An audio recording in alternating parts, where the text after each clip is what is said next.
Thanks so much, and hey, what an awesome privilege it is to be here. This is such an amazing institute with everything the institute does. I'm a big fan, and it's just a great honor for me to be here tonight. I'm looking forward to this talk and answering some questions later on.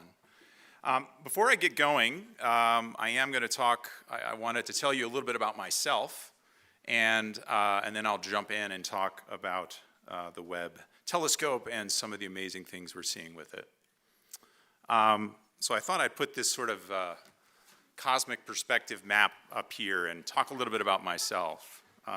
So I'm coming from the University of California, Irvine. If you don't know, if you've never heard of that school, it's because we're a little bit young. We're just over 50 years old, part of the University of California system, along with University of California, Los Angeles and Berkeley and those places. We're the youngest. We were the youngest institute ever admitted into the AAU, which is a sort of R1 research university. Very proud of our trajectory and that map. We are the highest ranked minority serving institution in the world, and we're proud of our, thank you. Ranked by the New York Times and Forbes, among other, as the university doing most for students and helping them reach the American dream. So this idea of lifting students up and allowing them to be more successful than their parents is something we take very seriously as a land-grant institution. As part of the University of California system, we have access to the amazing Keck telescopes in Hawaii, which are some of the most powerful telescopes in the world, which is one of the reasons why I ended up coming to UCI in the beginning. One of the things that I have done is I formally chaired the user committee for the James Webb Space Telescope, where we oversaw sort of policy to try to figure out what the heck we're going to point this telescope at, and figure out who's going to get to use it and all that kind of stuff. So I know a little bit about its history, and I'm going to tell you a little bit about that story today. But before I do that, I want to talk a little bit about even going farther back in time than a 50-year-old university, a little bit farther back than that. I was born in North Carolina, and my whole family is from a place called Granville County, which is sort of in the northern, it's in the Piedmont area of North Carolina. My family was a bunch of farmers, and by the way, where I am right now, a long way from that. But when I was a kid, I remember my dad had borrowed a telescope from a friend of his, and he brought it home and put it up in the yard and let me look through it. And it's one of those things, it's one of my earliest memories of looking through that telescope and seeing some stuff that I had never seen before, and it sort of opened my eyes to the wonders that are out there, right? And you start asking yourself these questions like, well, how did I get here? And what's the Earth doing with respect to that thing with Saturn? I can see its rings. I mean, there's more out there than you can see with your naked eye, right? So it starts to sort of lend itself to these questions. And opportunities for children then to explore those questions and sort of help humanity figure things out is something that I'm proud of what UCI does, and I'm super grateful that I've had a life where I get to sort of learn these things, and happy to share some of those things with you tonight. So here's a picture of the globe. Now what I'm going to do now is I'm going to go actually before I move, I want to go back in time a little bit more to the same county. So about 70 years before I was born, in that area of North Carolina, another person named James was born. And he also looked up and saw a night sky not too much different than the one that I looked at when I was a kid. He worked real hard and got inspired, and eventually he became administrator of NASA under JFK, and he convinced JFK that NASA ought to be about more than sending astronauts into space, but also spend money on science. And that guy was named James Webb. And that's what the James Webb Telescope is named after, another boy named James from this part of North Carolina. So now what I'm going to do is I'm going to move even farther away to Easter Island. And I'm going to try to take you back even farther back in time. So the people who built those statues living on this island in the middle of the Pacific Ocean thousands of years ago, more than 1,000 years ago, would look up and see a night sky Again, not that much different than the one that I looked at when I was a kid and the one that we look up at tonight. And it's hard to believe that those people were not asking themselves those very same questions. What is all that? How did I get here? How old is this universe that I'm looking at, right? And so today, what we're doing scientifically is trying to answer those exact same questions. So now I'm going to show you a slightly different picture, also from Easter Island, over here. You see that band there, that sort of very dark night. You can see this band sweeping across the sky. That's the Milky Way galaxy. So we live in this vast disk of stars. And we live in, and it's a disk, and we're looking at it on edge. So the reason why all the light and stuff piles up along this edge, we're seeing gas and dust. So imagine we live in something like we're sitting on a pizza, and the pizza has some thickness, and we look along the edge of the pizza, we see lots of stuff, and we look up out of it, we see less stuff. And that's kind of why we see that band of stuff, because we're living in it. When we look out this way, we're sort of looking out away from it. So we're embedded within the Milky Way, but we sort of see that we live in this disk of stars by just kind of looking out and seeing it. Now, if you could fly up in a magical spaceship and fly up above the galaxy, you would see something like this. And where the sun and the Earth are in the galaxy is up here in this local spiral arm, right there. Now, the galaxy is incredibly big. And when we talk about the size of our galaxy, we have to use different units. Then we can't use miles or kilometers because it won't make any sense. And so we use light years. Now, a light year is how far light can travel in a year. So we try to put this on the time scale that we might begin to understand. Light could travel around the whole world 10 times in a second. The moon is about 1 light second away. So we see the moon, when we're looking at the moon, we see the moon as it was a second ago. We see the sun as it was 8 minutes ago. And the nearest star you can see by eye at night, we're seeing it as it was several years ago. So whenever you look out at anything that's far away, we are looking back in time, right? But when we look back in time at the moon, it's not that big a deal because it's a second. When you start looking at things at cosmological distances, then it starts mattering. You start seeing things as they were thousands of years ago, etc. So when I talk about light years, that's what I mean. So our galaxy, the Milky Way galaxy, is 100,000 light years across. That's very big. And so another way to think about how big it is imagine you took the Milky Way galaxy and you shrunk it down to the size of the Pacific Ocean. So all of the Pacific Ocean, that's the Milky Way galaxy. The whole solar system, so I'll give you Pluto. I'll give you Pluto. That would be the size of a leaf floating on the ocean. Now imagine a bee that's landed on that leaf. A piece of pollen on the leg of the bee, that's the sun. And the Earth is microscopic. Now the nearest star to the sun is a mile away on another leaf. And there are more than 100 billion of those stars in the galaxy. So it's very big. Very, very big. Now, for a lot of people, that makes them feel insignificant.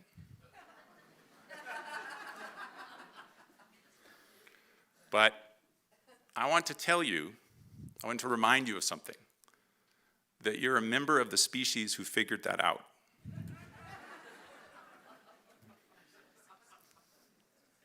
Floating on that little leaf, figured all that out. So you know. Now, if you look over here, there's some other plops in the sky here. It almost looks like a piece of the Milky Way broke off into these two little circles. You see that?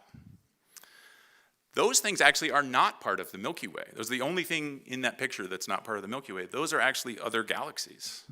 Those are called the Large and Small Magellanic Clouds.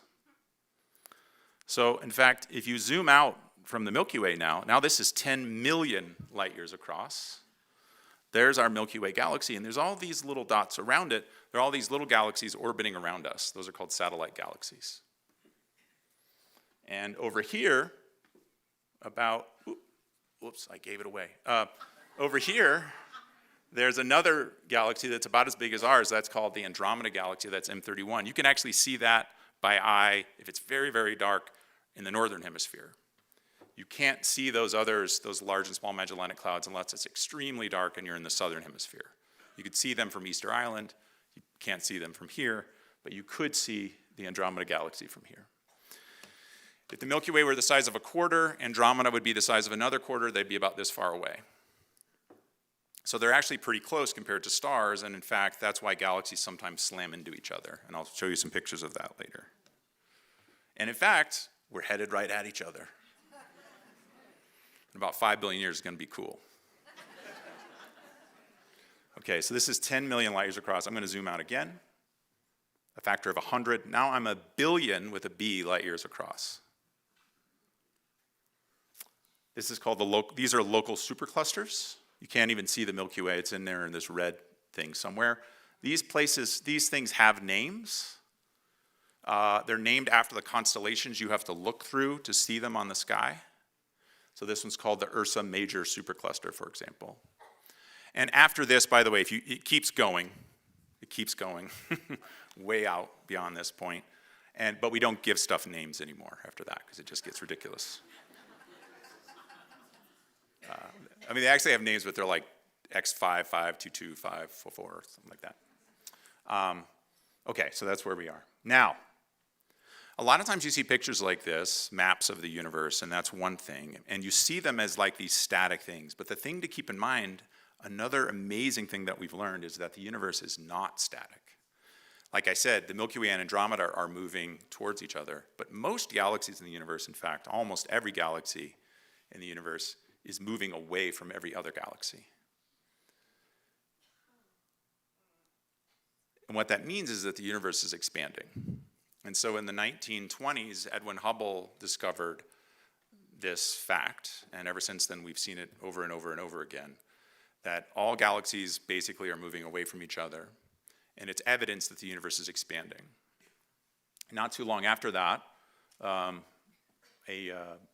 contemporary of Edwin Hubble by the name of Albert Einstein was working on the general theory of relativity. In the context of that theory, it was very much expected, actually, that the universe should not be a static thing. It should actually be moving in some way. And when Hubble discovered this expansion, it fit very naturally within the context of that theory of general relativity. So within the context of that theory, and actually a bunch of work since then, we've come to develop this model of standard cosmology that builds on the fact that the universe is expanding, and if you go backward and backward and backward in time, everything at some point gets together in a single instant. When everything was small, everything was extremely dense. And that point, that mathematical idea, is called the Big Bang.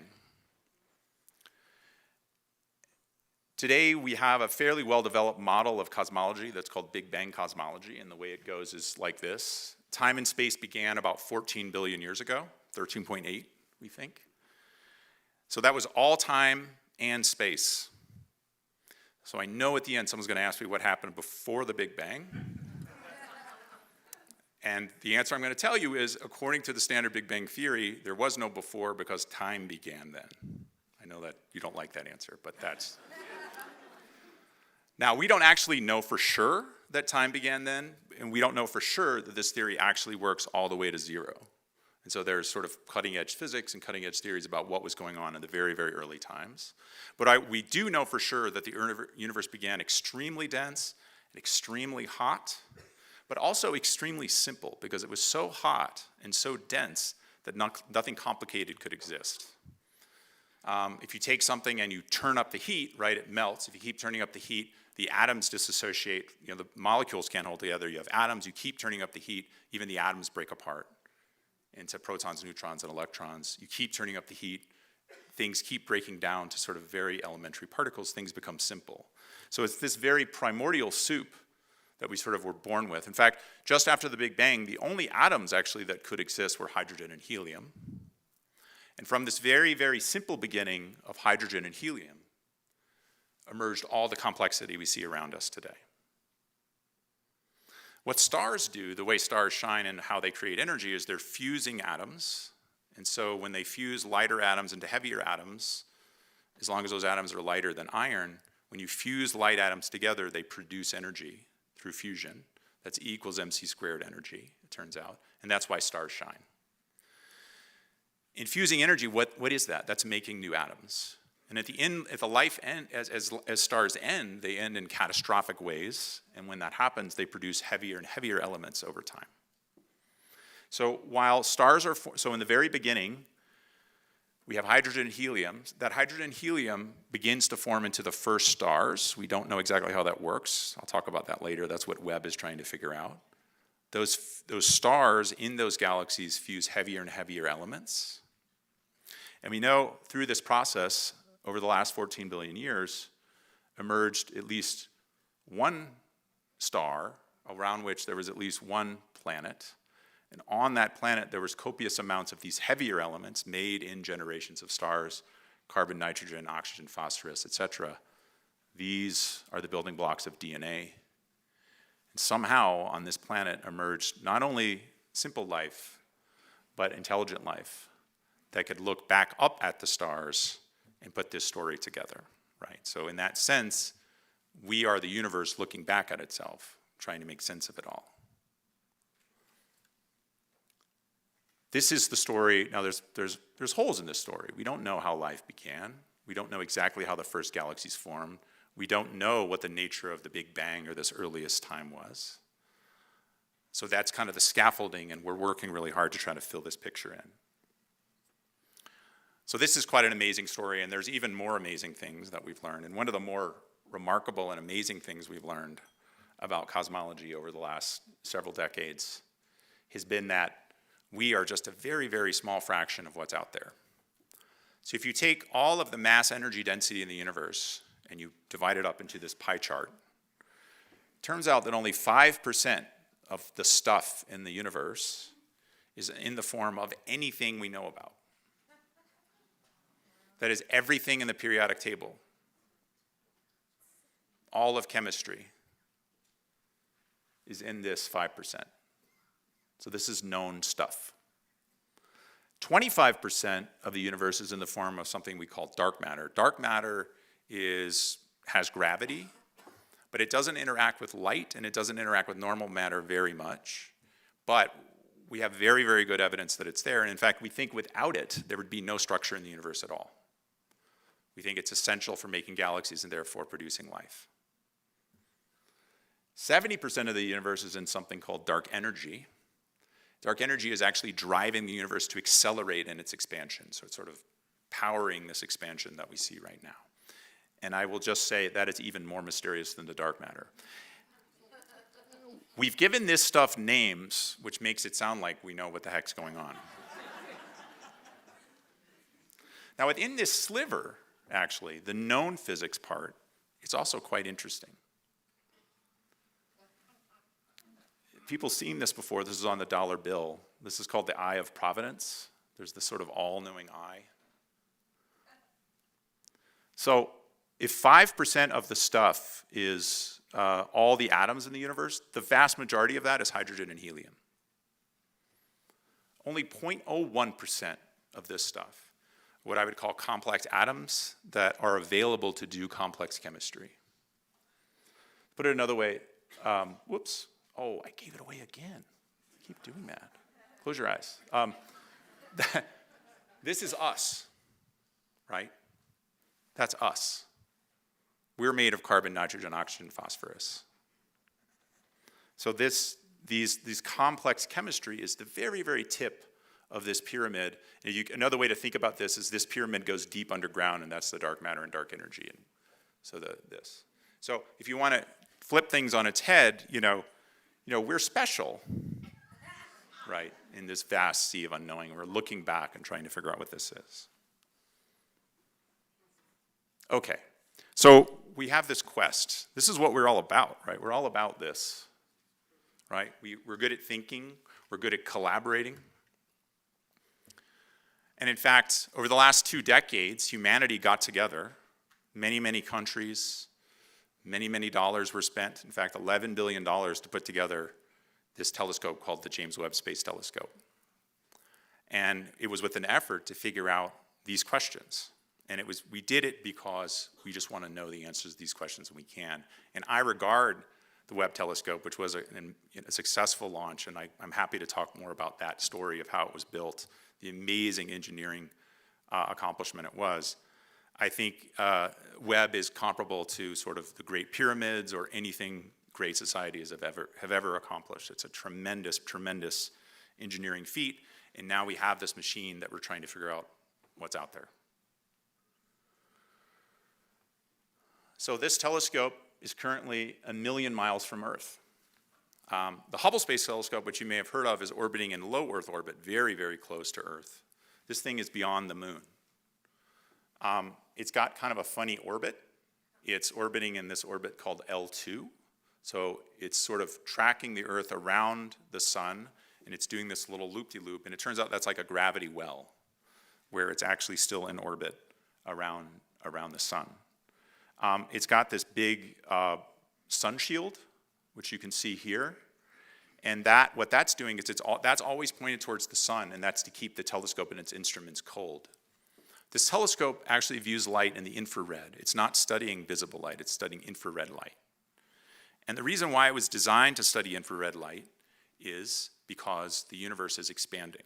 And one of the things we try to do with this telescope is look way back in time to the galaxies that are so far away, they're receding from us at really, really high velocities. And so when anything is moving away from you quickly, it turns out, the light that it emits gets redshifted. And so it stretches out. And that's the same phenomena as the Doppler shift if you have a car go by and it goes, right? The pitch drops as it's moving away. That's the sound is being stretched. It's the same thing with light. If you have something that's moving away from you very, very quickly, the wavelength of that light will stretch, that redshift. And so visible light things, because they're so far away in the universe, we're looking at them, that light is shifted in the infrared. So we have this infrared telescope. Because it's infrared is the same as heat. It has to be very cold, and that's why we put the sun shield here to block some of that sun and keep it cool. It actually drops hundreds of degrees across that sun shield. So the technology of developing that sun shield, getting into a rocket, unfolding it, all that kind of stuff is an amazing achievement. And remarkably, this thing worked. It was launched on Christmas morning, 2021. If you remember 2021, it was not the best year.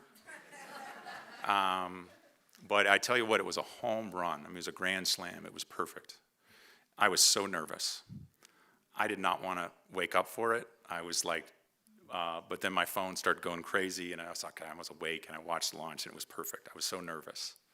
But it was magic, and this thing has worked to perfection. 1,000 single-point failures, they all worked. Every one of those people who worked on this telescope, thousands of people from all over the country and all over the world worked on this thing, and it came off, and it's a testament to what humanity can do.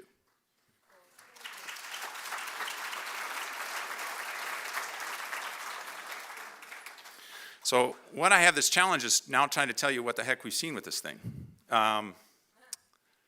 Here we go. So what I'm going to do is I'm going to step out in distance. I'm going to start around the sun, and everything I'm going to show you next is all within this little circle. Okay? So we're going to start with planets.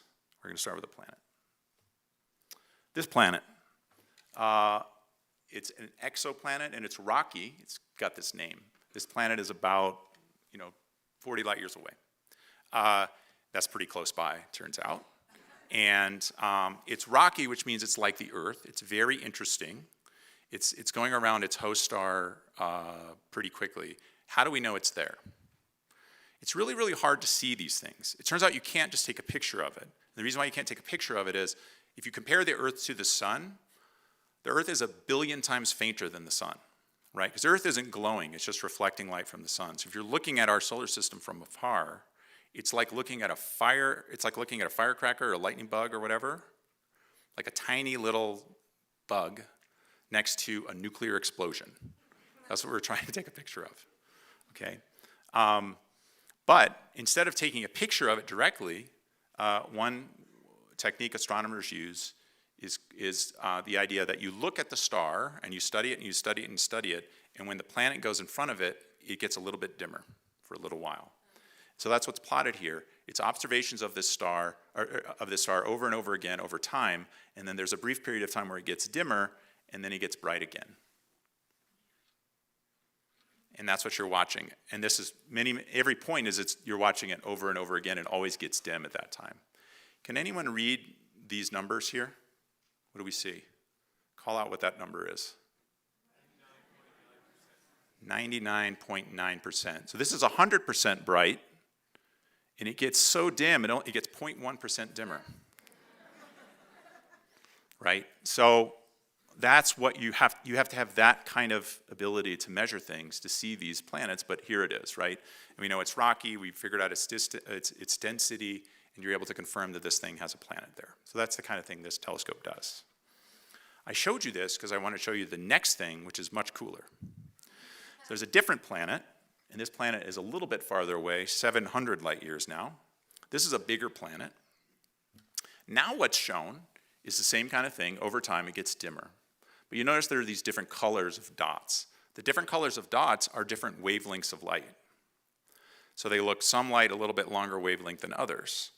And you might notice here that the red dots are higher than the yellow dots.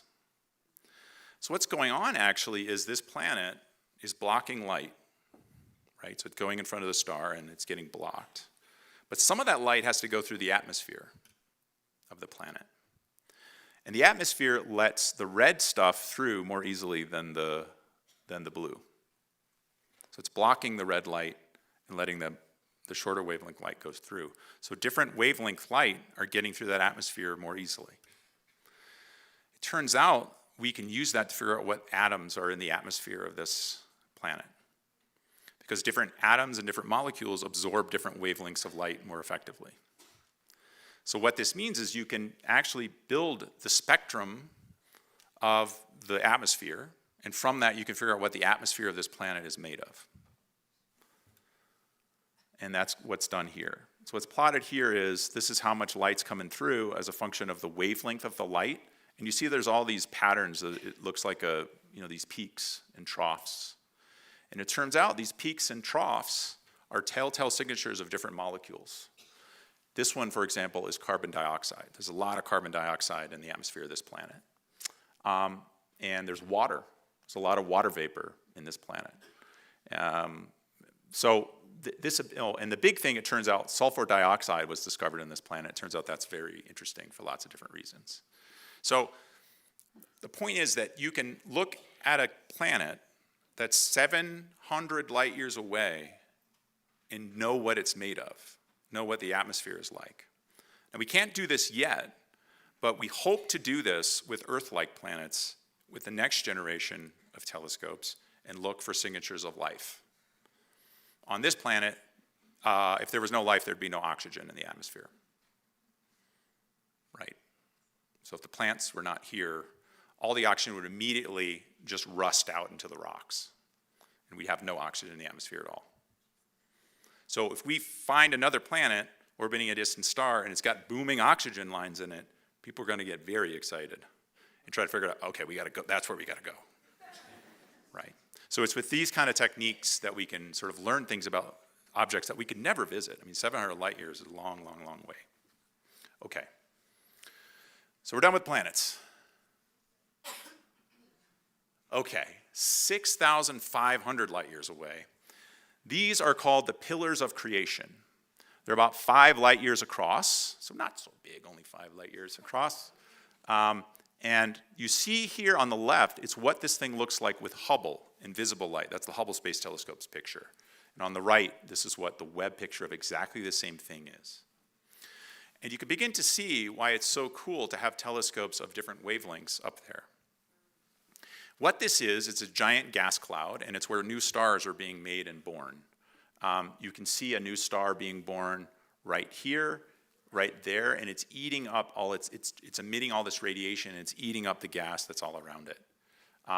The other thing you can see, because this is in the infrared, you can see there's all this dust here. It doesn't look like there's many stars in the background, and that's because there's dust and gas that's blocking the light from those stars. But all the light from those stars that's coming out in the infrared shines right through. And so you can see all the background stars. You can see holes in these pillars that you can't see. So it turns out there's a lot of fun science you can do if you can go in the infrared and look both here and here. You can kind of disentangle what these kind of objects look like.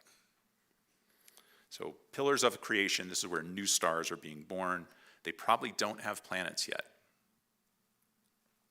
but they will.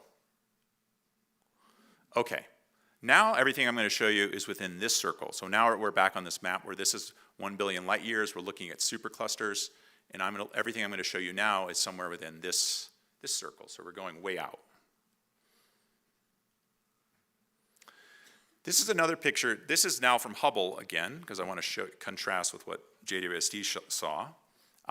This is 32 million light years away, M74. This is a famous galaxy. It's beautiful, so-called grand design spiral. These red dots are where new stars are being made. Okay, this is what this galaxy. Now this looks like a galaxy. If you've ever seen like pictures of galaxies or on a T-shirt or something, right? This is sort of what you expect. Let me show you what this same galaxy looks like with Webb. Yeah, that's exactly what I did when I saw it too. I was like, whoa. There's a big hole in the middle in the infrared. It turns out there's no gas in the middle of this galaxy. There's a black hole or something, or a star cluster in the middle that's blowing that gas out. And the other thing there's just all these bubbles. So what you're looking at here is you're looking at gas and dust in this galaxy that's got these bubbles and all this structure that you just don't see in the stars. So again, by looking at this, there's something that we thought we knew all about that we didn't, because we didn't look in the same wavelengths that Webb can see. I love this picture. 32 million light years away. Now, 290 million light years away. This is called Stephan's Quintet. So there are 5 galaxies here. There's one there. There's 2 that are merging here. Remember I talked about merging, and there's 2 more here. They're all dancing around each other in a group. Now, I am going to bet that almost everyone in this room has seen these galaxies before. Now, you're shaking your head. Some of you are suspicious. Let me see if I can jog your memory a little bit. Who has seen This Wonderful Life? Everyone ever seen that movie? So in the movie, there's Joseph, right? In a scene, they're talking to Clarence. And there are these stars in the beginning of the movie, and they light up and they talk to each other. This is heaven, talking to angels. People remember that part? I do. That's these galaxies here. Now, of course, in 1946, this was the pinnacle of astronomy. So this is what they looked like, right? Same galaxies, what they look like with Webb. That's cool, right? Now you can tell. Now, when you watch it this Christmas, you can say, "Hey."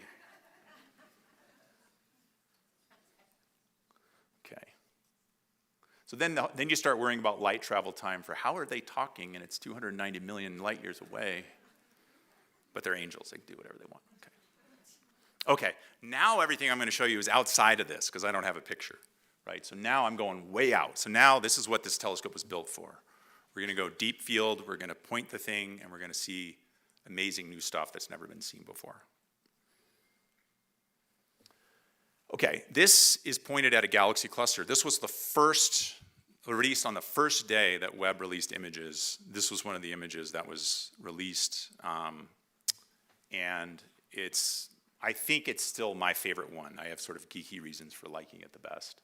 This is a very deep field. It's centered on a giant cluster of galaxies. So there's lots of different stuff going on here. So let me talk about it for a second. First of all, there are these spikes here. You see these? Those are just stars. So those are stars in our own galaxy that we're trying to look past to look at this cluster. Okay? So these are just stars in the galaxy that sort of annoy us because that's not really what we're looking for, but they're pretty. And they have these giant diffraction spikes, okay? So we're looking through the galaxy. And the telescope is pointed right at this galaxy cluster. And all the stuff that's kind of white, like this thing, and these sort of whitish looking blobs, those are galaxies. Those are called elliptical galaxies. They don't look like spirals. They're more like balls of stars. And clusters of galaxies tend to be made up of those. So there's lots of galaxies swarming around each other, orbiting around each other in there. And then if we look deeper, I'm gonna zoom in now. There's all kinds of other stuff going on. Here's another one of those stars. And then there are these arcs. Now this is the coolest part. These arcs are not, galaxies don't look like that. So that's not what those galaxies really look like. What's happening is they're a normal galaxy. They look sort of like the ones I've already showed you. But the light from those galaxies is passing by this really, really massive galaxy cluster. And the galaxy cluster has so much gravity that it's bending the light into something called a gravitational lens.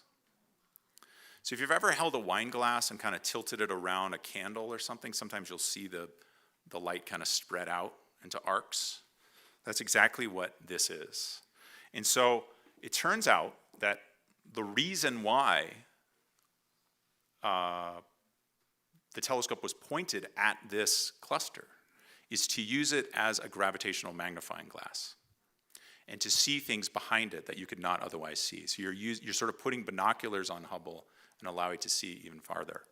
And that's what these arcs are. And you also get some just amazing stuff like, do you see this thing? I saw that and I was like, what? So that looks kind of like a pancake that someone has thrown up in the air and it's like flopping. But what that is that's being gravitational lensed by this galaxy independently, and it's causing its light to kind of warp. And it turns out that you can use the amount of the size of these arcs and how much they're stretched out to figure out things about the cluster that you didn't know before. And that's one of the reasons why we know this thing has so much dark matter. So it turns out there's not enough mass in just these galaxies to create these kind of arcs. You need the extra gravity from the dark matter that we couldn't otherwise see to create these gravitational lenses. And that's one of the reasons why we know that there's all this dark matter there. If you keep looking, the little dots that are very, very, very red, they're red because their light is redshifted. So we're already looking in the infrared, and then we're mapping those colors to things you can see with your eye. And so the things that look red in this picture are very high redshift. They're very, very distant, and they're moving away from us so fast that their light is stretching them even more. And so the redder objects here are very, very, very distant galaxies. And it's finding the very first galaxies to form after the Big Bang, which was one of the main motivations for building this telescope in the first place. And that's why, that's another reason why this was pointed here, to try to boost Hubble and try to boost JWST and see these things. So now I'm going to move on to the record so far.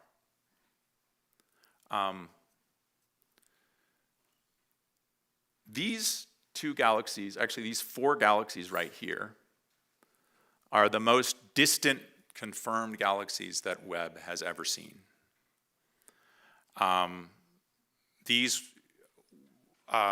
put this in context, the Hubble Space Telescope spent a considerable amount of time and resources looking for the most distant galaxies. The most famous image is called the Hubble Ultra Deep Field, if anyone's ever heard of that.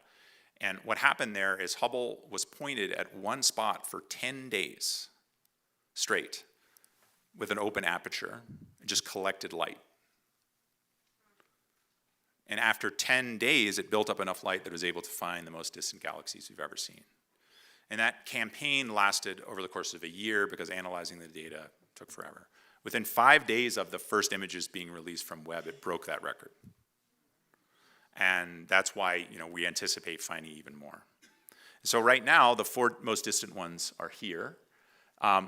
We are seeing these galaxies as they were when the universe was only about 300 million years old. So, and it's not much to look at, but there it is, right? There's a galaxy.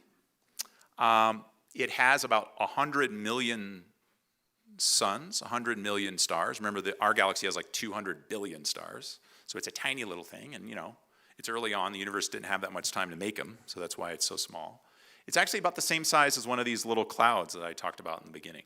Same amount of mass in this thing as this thing, except this is 13.8 billion years after the Big Bang, and this is 325 million years after the Big Bang. So let's remind ourselves of how long ago that was. So the Earth formed about 4.6 billion years ago. So this thing was way before the Earth even formed. The dinosaurs lived 65 million years ago, 65 million years ago.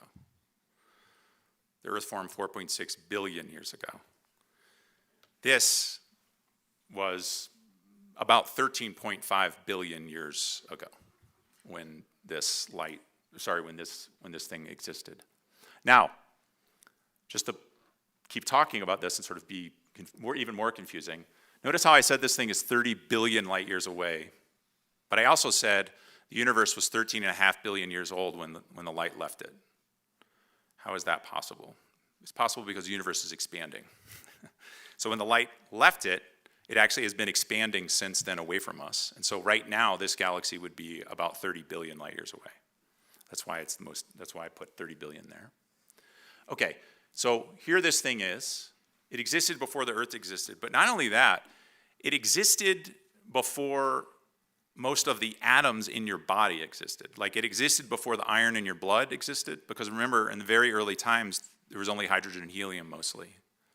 So the atoms that make up the oxygen in the water you drink or the air you breathe did not exist when this galaxy existed.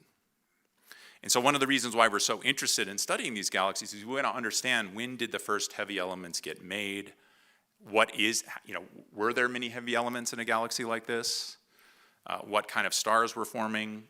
What were the next generations of stars to form as we try to put together this picture? So we're really, really very early, way back in time. But to put it together, we're seeing galaxies that are about as big as this one, but the light's been coming to us for 13.5 billion years. Is this the first galaxy that the universe ever made? Almost certainly not, right? We think that you don't just make 100 million stars all at once. So there had to be a smaller version and a smaller version and a smaller version. But again, this was all within like the first year of using this telescope. So stay tuned. We're hoping to go back even farther, see even more early galaxies, and sort of put this picture together even more clearly. Okay, and with that, I'm done. Thank you.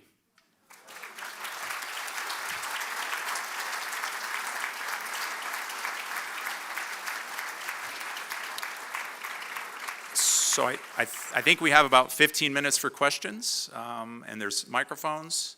Let's go. We have a question up here in the front, and there's one right here. Why don't we do these two? There's someone right there.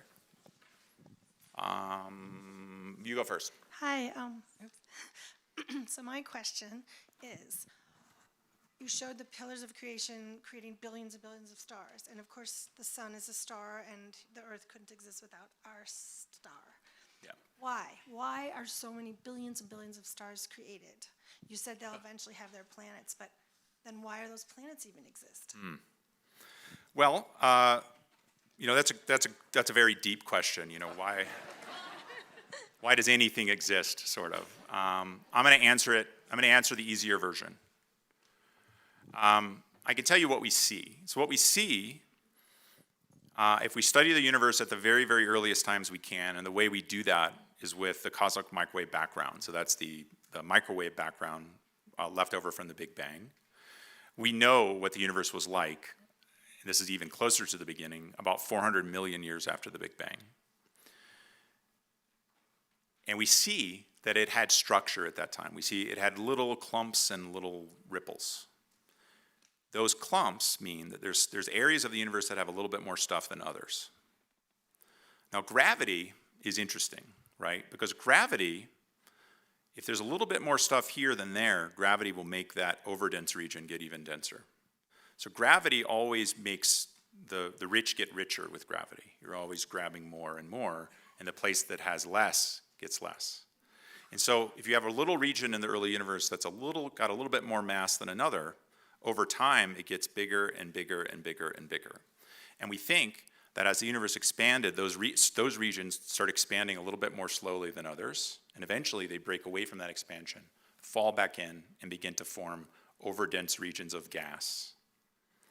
That gas, because of gravity, can start to cool. And as it cools, it begins to clump and collapse into things. And when that collapse gets dense enough, it starts to make a star. It gets so dense, it starts to fuse. And so the short answer is the reason why there's so many stars is because of gravity. Now, where those original ripples came from, we think it came from something called cosmic inflation, and it was driven by quantum mechanics, it turns out. And without quantum mechanics, these ripples wouldn't be there. So it's actually quantum fluctuations that are blown up into cosmic scales. Why inflation happened, I can't answer that. You've used the term gravity a number of times, and is gravity the same thing that you're describing that we experience here, or do we understand gravity? Yeah, that's a great question. Do we understand gravity? The best theory of gravity we have right now is Einstein's general relativity, and it describes gravity as a warpage of space-time, and it does better than Newtonian gravity for lots of things, on the scale of the solar system, et cetera. And there's this constant thought that, well, maybe there's some theory beyond general relativity that we just don't understand. And that's one of the reasons why we think there's dark matter, or we think the universe is expanding, all this stuff, and maybe it goes away if we don't understand, if we try to build a better theory of gravity. The thing I'll tell you is there's a tremendous amount of effort in the field of cosmology to test general relativity and to try to come up with theories that could possibly explain what we see in the context of a different theory of gravity without dark matter. And while those theories can do okay with certain observations, they really can't explain the large-scale structure of the universe. You can't explain gravitational lensing, all those arcs that I showed you, perfect with general relativity. It's exactly what you would predict. So far, actually, in an annoying way, general relativity has not been broken. And we actually think, as far as we can tell, it actually works. I mean, even the expanding universe was kind of there already. Dark energy fits with it really well. People, right over there, right across the yard, there's physicists who are trying to think hard about figuring out a new theory for gravity, but so far they haven't. And, if I didn't have to say it explicitly, there's big rewards for physicists who could break Einstein's theory of gravity, So it's not like people aren't trying. Yeah, we got one here and then a couple over there. Thanks, that was fascinating. My understanding is that some of the distant galaxies that have been observed are believed to have a structure that would have taken more than, say, 300 million years to form. And therefore, there's an inconsistency with our understanding regarding the age of the universe or galaxy formation. What do you think? How does that get reconciled? Or might there be some other phenomena causing redshift other than Doppler? Okay, great question. So there are some interesting, intriguing things about some of the first galaxies we're seeing. There's sort of three things. One is that they're even there. So there are some fairly massive galaxies that exist earlier than we would have naively thought based on what we saw from Hubble. When those announcements came out, there were a lot of stories in the press that this breaks the Big Bang. Oversold, like not really, no astronomer really thinks that. And in fact, there was an original Nature paper that sort of hinted at that in a title, and that those authors have gotten a lot of grief in the field. The real situation, but nevertheless, it's still very interesting. And what it's basically telling us is there's plenty of mass that should have clustered and collapsed into these galactic regions. There's not a deficit of mass when I talk about this gravitational collapse. The trick is, once you get the mass there, does it turn into stars? Because it's got to turn into stars for us to be able to see it. Now, in the local universe, we find that process is super messy. This is an image of a galaxy, of a single star that's beginning to form. And it's accreting lots of mass along here to make it grow, but it's also spitting out a crazy amount of gas this way, the very messy eater, right? So stars are really inefficient at being born, and we see that over and over again in the local universe. It's a very inefficient process. And so what astronomers thought, just first order, it's like, well, probably star formation in the early universe is just as inefficient as it is locally. But what we're seeing is it actually might not be. It actually might be much more efficient, and it's like 10 times more efficient in the early universe. In order to explain what we see, we have to make star formation about 10 times more efficient than it is locally. Given that star formation is really hard and we actually don't really understand it that well, I think that's sort of the Occam's razor answer. I was just at a conference in Santa Cruz 3 days ago where we were just talking about these things, and every single talk was, this doesn't break cosmology, but we need really, really efficient star formation, and these are my ideas about how you can make star formation more efficient in the early universe. And it turns out that if there are very few heavy elements, it's actually easier to make star formation more efficient. It turns out the winds here are basically what they're doing is there's radiation coming off the star, they push off the heavy elements and blow winds and almost like radiation pressure, like a solar sail. If you don't have those heavy elements there's nothing for those winds to push on, and the stuff can collapse and make the stars grow faster. So that's probably what's going on. There are a few other things. It looks like galaxies are a little bit more disky than we thought they were going to be. That was surprising. There were a few other things. The black holes seem to be a bit more massive than we thought. But in terms of the age of the universe itself, it's probably not, that doesn't seem, that would require just turning everything upside down, and there's so many things that work. It's probably not the age, it's probably this kind of how galaxies form questions more than that. But to sort of back up even more, it's great that we saw stuff we didn't understand. If everything we saw we were expecting, then why did we even build this telescope, right? So it's super interesting. Yeah. You mentioned that we are now really the universe conscious of itself. And it seems to me that the big change now is the emergence of being conscious of consciousness. And I wonder, in your studies, is there any evidence of pre-existent consciousness, that we are actually channeling something that was already there and witnessing something in the universe that was already there to witness? Yeah, so it's very hard to comment.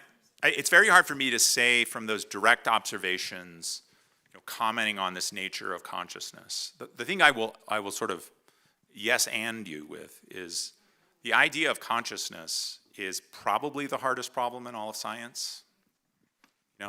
We understand what was going on in the early universe a second after the Big Bang quite well. Nobody understands how consciousness emerges at all. No one gets it. It's very, very hard. And there are lots of different ideas to think about. How do you go from these inanimate cells, these neurons, individual neurons, right? They're just transmit electricity. Why as a collective suddenly it's conscious? There's lots of different ideas. There are ideas that actually what it is, it's like an antenna and it kind of picks up some universal consciousness, and that's, I think that's what you're getting at. There are other ideas that it's emergent within individual heads. And I would just say, do not know. Super interesting question. And I think as a cosmologist, it's these deep questions, that's why we get up in the morning, but I don't have a good answer for you, unfortunately. We've got, I'll let you pick with the microphone. There's several along here. We've got one in the middle. You said the universe is expanding, and that seems to imply that the universe has an end point.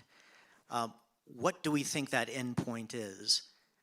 It seems like, do we bump into a wall like in the Truman Show, or is it something different from that?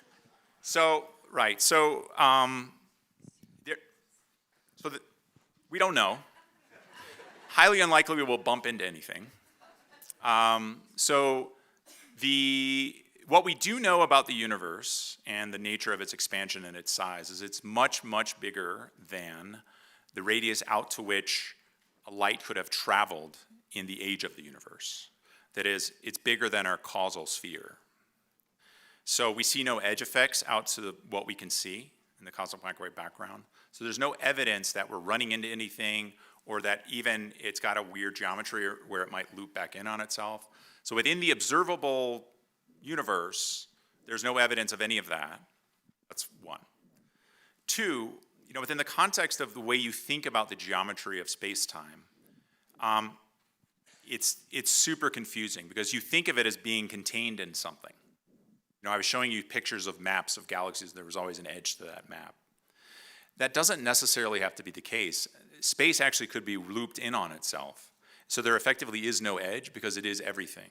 It's like being confined to the surface of a balloon. There is no edge to the surface of the balloon. You can just keep going around and around and around if it's finite. So there's one idea that the universe is finite, and then if you traveled 100 billion light years in one direction, you might actually come back to where you started. There's ideas like that. There's other possibilities that it literally is infinite, that it's possible that it could be infinite. And we don't know. So the one thing I'll just say is there's no scientific evidence right now that anything funny is going on. It looks like there's no edges that we can detect. There's no curvature even that we can detect. It just sort of looks, geometrically flat and expanding. That's all I can say. Down here in the front on the right. So there's a lot of uncertainty, but the composition of the atmosphere where you show that we see water, we see sulfur dioxide and all that, are those for sure, or could it be a totally different periodic table? Oh, that's a great question. Is it a different? There's a strong conjecture that it's the same physics and same chemistry throughout the universe. The one thing I would say is it's amazing how everything fits together if we assume the chemistry is the same. Things work really, really well, right? And so and even in the context of our cosmology, we assume that the laws of physics are the same throughout the universe, and then we build, we're able to explain most of the universe we see. So within the context of our cosmology, we would not understand how you could possibly have different chemistry on a different planet. The other thing I would say, though, it's still a great question, because the fact that it seems to be the case is amazing, right? It didn't have to be. If it was different chemistry somehow, God's playing a trick on us, basically, it would have to be incredibly lucky that the lines of excitement and all that stuff are exactly what they would need to be to look like carbon dioxide. Because, for example, carbon dioxide isn't just one line, it's like many lines that all have the same separations, and you see it. So it looks very, very much like that's what it is, that it really is like carbon dioxide, sulfur dioxide, and stuff. It's a great question, though. I think we have time for one more. We got one here. So I have like a psychological question for you as a human being. Oh, geez. Okay. How do you rectify in your mind whatever faith that you have, or whatever just general sense of self that you have, with this infinite? How do you have that conversation with yourself? Because I'm sitting here listening to you talk, and I'm like, I feel like my brain's gonna explode. How do you deal with that every day? Yeah.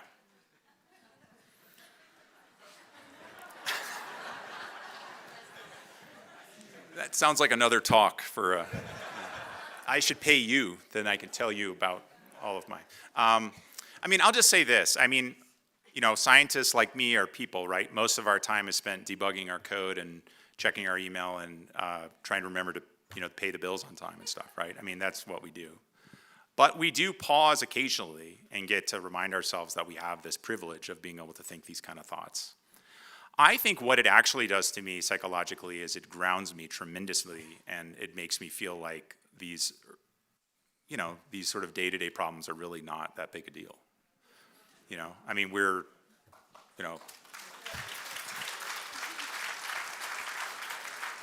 and I think it's healthy to think that way. And the other thing I would say is I really do have a cosmic perspective. We live on this globe. We all look at the same sky.